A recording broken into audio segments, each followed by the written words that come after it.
Good morning, guys, and I hope everyone's doing well. So far, you are all doing fantastic. Today, we are actually going to begin a new chapter on chapter 10. Okay, so today we're going to be talking about more specifically 10.1, which is all about circle basics. So let's jump right into it. So 10.1, what is a circle? So all of you know what a circle is, but basically in geometry terms, a circle is a set of all points in a plane equidistant from a given point called the center of the circle. Okay, and we know this to be true. A lot of times when we're writing a circle, we'll use circle C, or we'll use a little circle with a dot in the center, and it will say circle C on it. Okay, so that's kind of how we'll go about labeling that. A radius is a segment with endpoints at the center and on the circle. So example would be CD on here. So CD would be a radius, or CE, or CF. So any of those are radii because they come from the center and go to a point outward on the circle.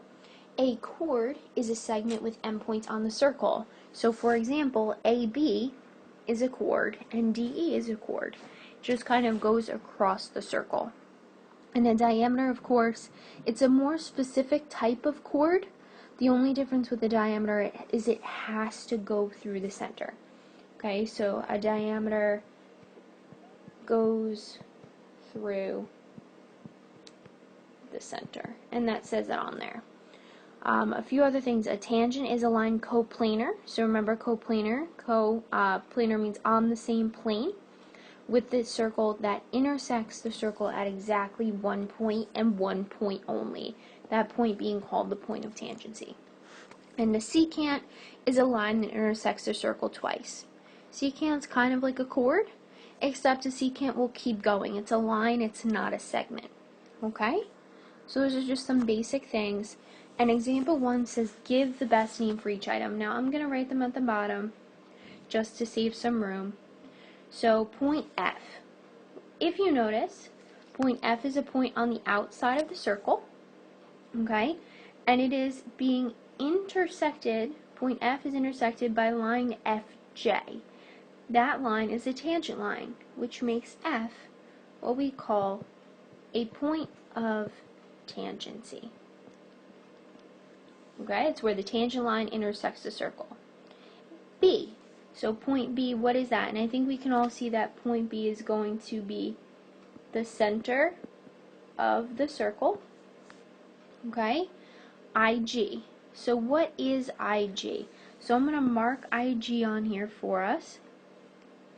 Now the biggest thing is IG stops. If you notice, it's saying segment IG, it has endpoints on each side, which means it's going to make this a chord. Now D, it's line IG. So now we're going to, and I'm marking it in blue, we're going to keep going. That is going to make it a secant. And that is the very basic difference between a chord and a secant. A chord will stop, a secant will keep going. It is a line. Part E, we're talking about segment BF. Let's mark segment BF. I'm going to mark it in yellow here. It's a segment, it stops, it starts from the center, therefore what it is, it's called a radius. Okay? DG.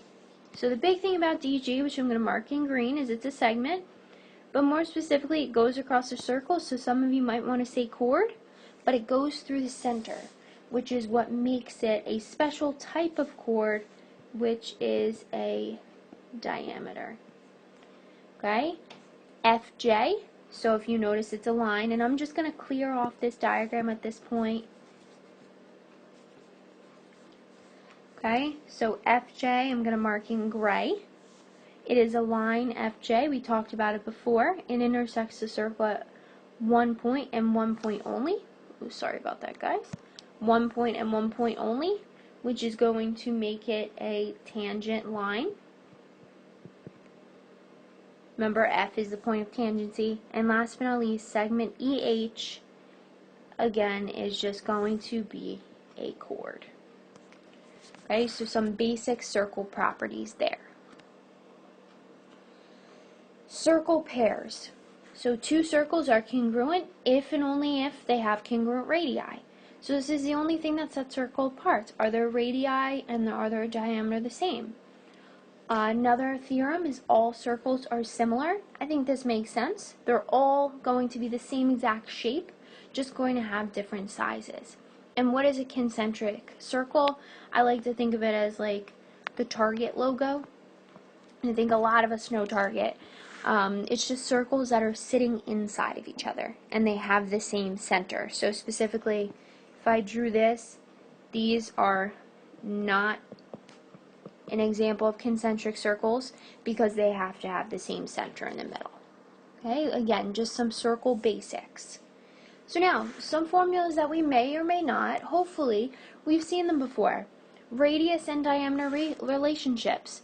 So if a diameter goes through across the entire circle through the center, and a radius starts at the center and only goes halfway across the circle, the connection between the two of them is that the diameter is 2 times the radius. So, if we think about a circle, here's my radius, here's my other radius, the diameter is just 2 of them, okay? Or you could say the radius is half the diameter. And a lot of us, I think, have heard of that before. When it comes to the circumference, it says if a circle has diameter d and radius, the circumference is equal to the pi times diameter, or 2 pi times the radius. So, of course, the diameter is 2 times the radius, so these formulas are basically the same thing.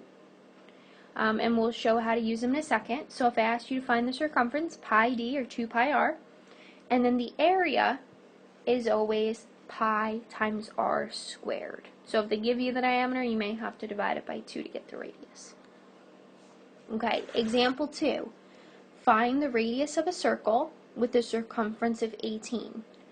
So we're finding the radius, so this is our unknown. We want to find r, and they're telling us the circumference. And they give us a unit. So what is the formula for circumference? Well, if we look back, circumference, we're trying to find the radius, so we need r in the circumference formula is 2 pi r. So, circumference equals 2 pi r. I'm solving for r. Remember, pi is a number. I'm going to plug in for c. So I'm going to plug in 18 for c. I want to get r alone, so I'll divide both sides by 2 pi. And my radius will end up equaling 2.86 inches. Okay, and you can use the pi button in your calculator, 3.14. Give like 2 decimal places in your answer. So it's just plugging into that formula. If you look on the notes that I posted for today, I posted the blank notes and the worked out notes. In the worked out notes, there are also some try problems that are worked out for you. So if you want to try them after you watch this video and then check your answers on the worked out notes, you can do that. But I did not record the try problems in here after each example, but they are in the worked out notes for you to try. And if you have any questions, feel free to reach out to me. Remind101, email, on Google Classroom. I'm extremely accessible. Okay? Example 3. We are finding the diameter, so we want to find the diameter with an area of, and I believe it says 95 centimeters squared. So now we're asking ourselves again, let's go back to the prior page. Area is pi r squared. So, here's the issue. We want to find diameter. So if we were in class, I would ask you guys, we can't find the diameter. The area formula is pi r squared.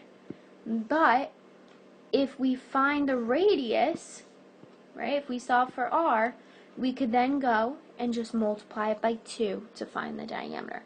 So the first thing we're going to do is we are going to find the radius. So the area is 95 equals pi r squared. I'm going to solve for r. How do I do it? Remember, pi is just a number. Divide by pi on each side. Okay? And then I believe if you do this, 95 divided by pi 3.14, you'll get about 30.24. And then how do we undo a squared? We're going to take the square root of each side. So the radius is about 5.5 centimeters. But again, did they ask us for the radius? If we look back, no, they asked us for the diameter. So we know the diameter is 2 times the radius. So the diameter is just 2 times 5.5, which means my diameter is 11 centimeters. Okay? So plug in for my area, because that's all we can do. Solve for r, and then double to get the diameter. And again, if you have any questions, you could, contact me immediately. You can pause the video and contact me, and I'll answer that before you even move on. Example 4. So these are the problems that definitely require some labeling. It says the diameter of circle S is 30 units. Okay? So the diameter of circle S is 30 units. So this whole diameter here, circle S, all the way across is 30. If the diameter is 30, what do we think the radius is? Hopefully you'll tell me the radius is 15. Okay? So that means I'm going to make each piece of this and this whole thing 15. And I'm going to get that 30 out of the way for a second. We're then told the diameter of circle R is 20 units, which means what is the radius of circle R? Divided by 2, 10. So this whole thing is 10. This whole other piece here is 10. Okay? And then they go and tell us that ds, this piece, which I'm going to highlight in green, is equal to 9. And we want to find CD. Let's put CD in a different color so we can see. We want to find CD. Okay? Well, I'm going to see what I know. I know that the radius of circle S, which I already said, this whole thing is 15. I know that ds is 9. So if I want to find CD, I'm going to say, okay, it's equal to the whole diameter right here, 15, subtracting off ds, which is 9, and that will get me CD alone, which will just end up equaling 6. Okay, that might be something you definitely want to label and go through again and see how you do. Try the try problem, check the worked out notes, there's a PDF on there, and then, like I said, ask me any questions. Okay, last little piece we're going to learn for today. It says a polygon is inscribed in a circle if all of its vertices lie on the circle. So this kind of makes sense. Inscribed, to me, kind of sounds like inside. So it means the figure is going to be inside the circle. A circle is circumscribed about a polygon if the circle, circumscribed just means around, right? Circumference means around. So a circle is circumscribed about or around a polygon if it contains all the vertices of the polygon. So for example, quadrilateral LMNP is inscribed in circle K, and circle K is circumscribing the quadrilateral. So like I said, just some vocabulary, and then we'll move into our last example.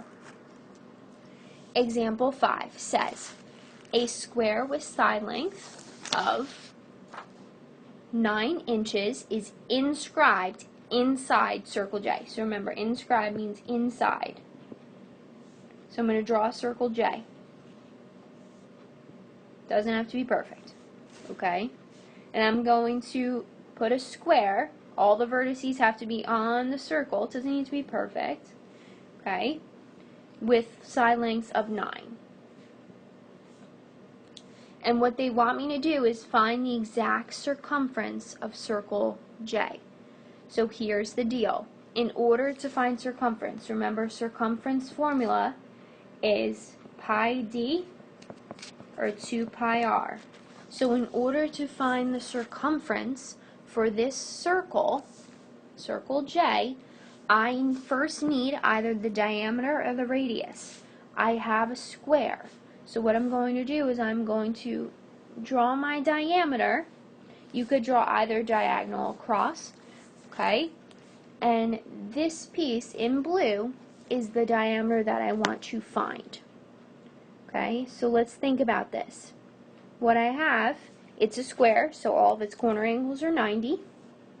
Okay, and if I want to find this, does everyone notice how this figure that I just outlined in gray is a right triangle? I could easily just use my Pythagorean theorem. 9 squared plus 9 squared equals, you can call it the diameter, d squared. And if you end up solving this, you will get 81 plus 81 equals d squared. If we take the square root, so let's see. We'll get 162 equals d squared. We could take the square root.